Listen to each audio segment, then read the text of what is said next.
那是两岸的关系，这能源议题嘛讨论甲真热。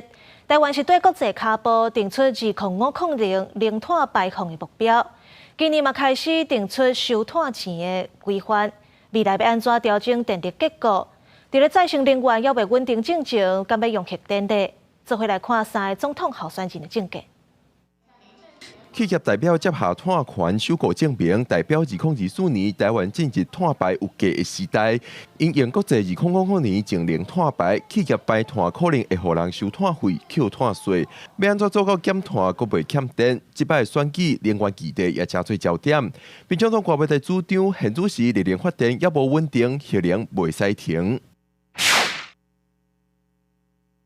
因此，我主张核三先研议的核四尽速提前再决定下一步净零碳排放的目标之下。最近在 COP28 有22个国家发表说，以2020为标准的话，到2050希望它的核电是增加3倍。因那民进党赖清德是主张，伊会遵守法律甲公道的结果，照时间放弃核能发电，让台湾伫2025年进入非核家园，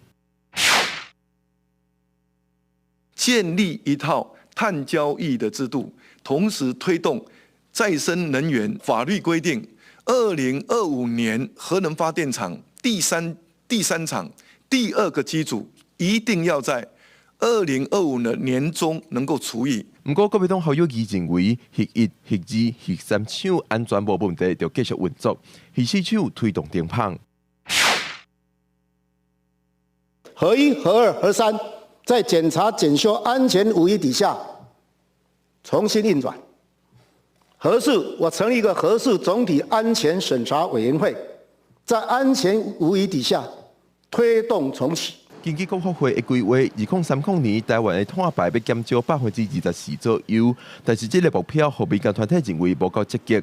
另外，虽然经济部讲，台湾2022年再生能源发电占比头一摆以8.3%坐过核能的8.2%，不过现主时敢就通放弃核能发电。